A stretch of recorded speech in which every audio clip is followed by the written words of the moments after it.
So welcome guys. आज के इस वीडियो में हम डिस्कस करने जा रहे हैं लिस्ट ऑफ इंपॉर्टेंट फॉर्म्स। देखिए, जब आप यूएस टैक्सेशन की एग्जाम देते हैं, स्पेसिफिकली बात करूं मैं सीपीए ईए, और देखिए सीपीए में तो दो पेपर हैं, एक है आपका रेगुलेशन और एक है आपका टीसीपी। तो जब आप टीसीपी और रेगुलेशन की एग्जाम देते हैं तो सिमुलेशन के अंदर कई बार फॉर्म्स आ जाते हैं और स्टूडेंट को प्रैक्टिकल नॉलेज नहीं होता फॉर्म का, कि उस फॉर्म में क्या इंफॉर्मेशन हमें कैसे ढूंढना है, कौन सा स्केड्यूल है। तो जब इतने सारे फॉर्म्स होते हैं तो कंफ्यूजन हो जाता है। इसीलिए एक सीरीज हम स्टार्ट कर रहे हैं जिसमें हम सारे इंपॉर्टेंट फॉर्म्स को 1040 से लेकर 1120 1065 अराउंड, मेरी कोशिश रहेगी 20 to 25 लेक्चर में सारे फॉर्म्स का डिटेल डिस्क्रिप्शन प्रैक्टिकली आपको समझाना, जिससे कि आप अगर यूएससीपी और इनरोल्ड एजेंट की एग्जाम दे रहे हैं तो आपको बहुत आसानी हो ये फॉर्म को याद करने में, समझने में। तो हम पूरा डिटेल समझेंगे फॉर्म को, और सबसे पहले मैं आपको लिस्ट भी बताऊंगा। तो अभी ये एक छोटा सा वीडियो है, पार्ट 1 है, एसएस के 20 पार्ट्स होंगे।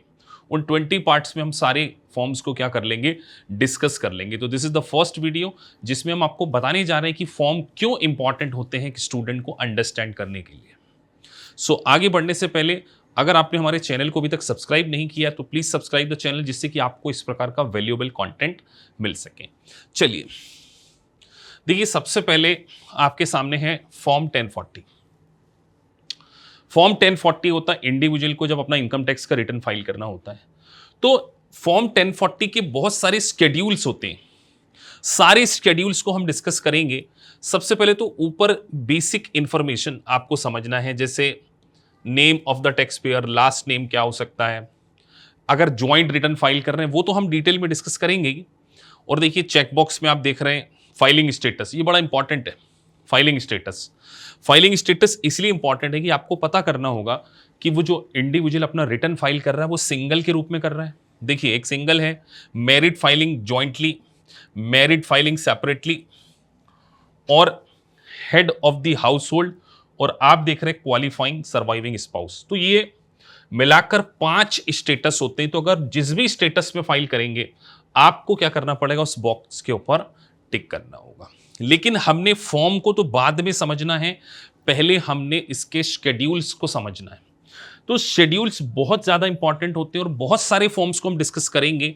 जो सबसे ज़्यादा इंपॉर्टेंट है, मतलब द मोस्ट इंपॉर्टेंट फॉर्म्स, उनमें 109 डिविडेंड के लिए, 1099 interest, form W2, W4, form 1098, 4868, कम से कम 40 से 50 फॉर्म्स ऐसे होंगे शेड्यूल मिलाकर जो आपको याद रखना चाहिए और आपकी अंडरस्टैंडिंग उसमें बहुत क्लियर होनी चाहिए। तो एक एक करके हम डिस्कस करेंगे। आज सबसे पहले मैं आपके साथ में डिस्कस करने जा रहा हूं कि जब हम फॉर्म 1040 फाइल करते हैं, फॉर्म नंबर 1040 जो कि इंडिविजुअल का, तो उसमें एक शेड्यूल आता है, शेड्यूल ए, जो कि है आइटमाइज डिडक्शन। शेड्यूल ए है आइटमाइज डिडक्शन के लिए, आपको याद रखना होगा। और आइटमाइज डिडक्शन में देखिए सबसे पहले मेडिकल एंड डेंटल एक्सपेंसेस। अब सर आइटमाइज होती क्या है? आइटमाइज होती है लिस्ट ऑफ एक्सपेंडिचर। जब आपने कोई इनकम कमाई है तो उसके ऊपर आपको डायरेक्ट उसी के ऊपर टैक्स नहीं देना, आप कुछ एक्सपेंडिचर करते हैं, वो है लिस्ट ऑफ एक्सपेंडिचर, जिसको हम बोलते हैं आइटमाइज। तो आइटमाइज का जो भी आपने जो भी एक्सपेंसेस किए वो शेड्यूल ए में आते हैं। तो जैसे मेडिकल एंड डेंटल एक्सपेंसेस हैं।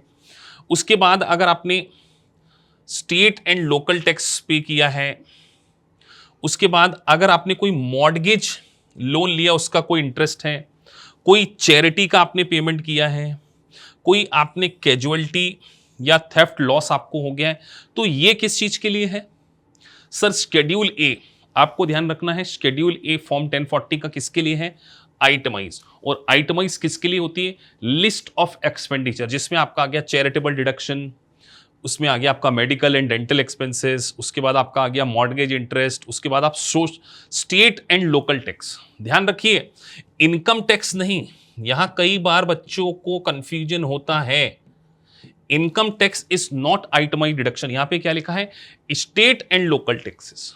तो जो स्टेट के टैक्सेस होंगे और लोकल टैक्स, तो आप देखिए इसके स्केड्यूल्स भी हैं, मतलब इसके सब क्लॉज देखिए, state and local real estate tax, state and local personal property tax, तो जो भी आ जाते हैं। ऊपर आप ऐसे देखिए मेडिकल में मेडिकल एंड डेंटल एक्सपेंसेस, उसके बाद एक रूल होता है कि आइटमाइज डिडक्शन आपको मिलती है जब आप क्या करते हैं, अपनी एजीआई का 7.5% से ज्यादा एक्सपेंडिचर करते हैं मेडिकल में। वो तो हम मेन क्लास में समझते ही हैं, मैंने यहां पे आपको करिकुलम नहीं समझाना है, मैंने आपको ये बताना है कि आपको अगर यूएससीपीए में या टीसीपी में सिमुलेशन आया है, तो सिमुलेशन में एग्जिबिट्स जब ओपन होते हैं ना, तो वहां पर पता चले आपको आइटमाइज का एक एग्जिबिट है। अब आपने कभी यही नहीं पता कि आइटमाइज आपको कहां मिल सकती है, हो सकता है कि शेड्यूल ए आपको नहीं याद हो, तो आपको आइटमाइज ढूंढना है, तो आप कहां पर जाकर देखेंगे, सर शेड्यूल ए में जाके देखेंगे। तो schedule A is for the itemised. Simulations में आपको फॉर्म दिया जाता है, वहां यहां नीचे लिख देंगे अमाउंट, आपको यहां से ढूंढकर अपने उस सेल्स में लिखना होगा। तो ये बहुत इंपॉर्टेंट शेड्यूल है जो है शेड्यूल ए। आगे बढ़ते हैं, अब मैं आपको शेड्यूल बी के बारे में बताने जा रहा हूं कि शेड्यूल बी किस चीज के लिए। सो यहां पर मैंने चीजों को रेड किया है, interest and dividend income receive during the year. मतलब सर अगर हमारे को कोई सिमुलेशंस आया और हमें इंटरेस्ट और डिविडेंड इनकम ढूंढना है, तो हम पूरे रिटर्न को ना खोलते हुए, सारे एग्जिबिट्स को ना खोलते हुए सीधे शेड्यूल बी में चले जाएंगे, और शेड्यूल बी के अंदर आपको दो प्रकार के इंटरेस्ट रिसीव्ड और डिविडेंड रिसीव और interest receive. Sir interest paid की बात नहीं कर रहा हूं मैं किसकी बात कर रहा हूं, मैं रिसीव की बात कर रहा हूं। पेड नहीं देखना है, अपनी रिसीव देखना है। तो शेड्यूल बी, अब इस शेड्यूल बी को आप जरा देखिए, यहां क्या लिखा है, इंटरेस्ट एंड ऑर्डिनरी डिविडेंड, और ये शेड्यूल बी ऑफ 1040। तो सबसे पहले देखिए पार्ट 1 है इंटरेस्ट, जिसमें आपको जो भी इंटरेस्ट, तो इसमें जिस भी पार्टी से आपको इंटरेस्ट मिला है, जिस भी पार्टी से आपको इंटरेस्ट मिला है, आप इंटरेस्ट की इनकम यहां शो करेंगे। अगर आपको डिविडेंड मिला है तो डिविडेंड की इनकम आप शो करेंगे। अब एक बात ध्यान रखिए, आईआरएस क्या होता है, जो आपने ये डिक्लेरेशन दिया है ना कि हमने डिविडेंड रिसीव किया, हमने इंटरेस्ट रिसीव किया, जो पर्सन आपको डिविडेंड पे करता है या जो आपको इंटरेस्ट पे करता है, वो एक फॉर्म फाइल करता है जिसको बोलते हैं 1099 INT इंटरेस्ट और 109। तो आईआरएस क्या करेगा पता है, उस पर्सन ने जिसने आपको डिविडेंड पे किया है, जिसने आपको इंटरेस्ट पे किया, आपने यहां पे डिक्लेरेशन दिया, इन दोनों को वो क्या करेगा, मैच करेगा, रिकॉन्साइल करेगा कि दोनों इंफॉर्मेशन मैच हो रही है कि नहीं हो रही है। तो लिखा है the IRS cross check the information provided by you on the schedule B, non reporting of such income can lead to the penalty. तो आईआरएस ने देखिए कितना अच्छा काम किया, दोनों जगह से क्या कर लिया है, क्रॉस वेरीफाई कर लिया। 1099 डिविडेंड और 1099 इंटरेस्ट, वो पर्सन जिसने आपको पे किया है वो फाइल करता है आईआरएस को, और आप अपना डिक्लेरेशन देते हैं फॉर्म 1040 में कि हमको ये इनकम मिली, इसमें आपका नाम भी आएगा जिस पर्सन से आपको मिला, और आईआरएस दोनों को क्या कर लेगा, रिकंसाइल कर लेगा। और अगर आपने कहीं मिसमैच है तो आपके ऊपर पेनल्टीज लगाई जाती है। तो सर शेड्यूल ए और schedule B, schedule A for itemize और schedule B for the interest and ordinary dividend. तो इससे बहुत सारे शेड्यूल आपको पता होना चाहिए। अगर आपको स्टार्टिंग से नहीं पता होगा तो फिर आप कंफ्यूज हो सकते हैं।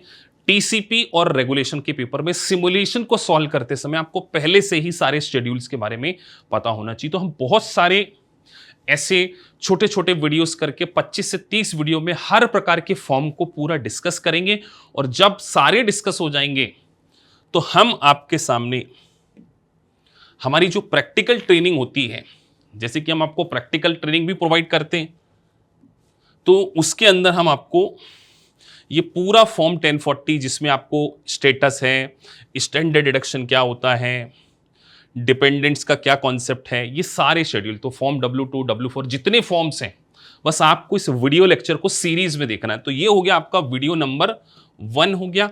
ऐसे 25 से 30 वीडियो होंगे, कंबाइंड करके आपको मिल जाएंगे, आप उसको देखें। हमारे LMS में भी आएंगे और कुछ वीडियो हम सैंपल के बेसिस पर यूट्यूब पर भी अपलोड करेंगे। सो अगर आपको वीडियो अच्छा लगा है, so please like and subscribe the channel. Thank you for watching this video. Thank you very much.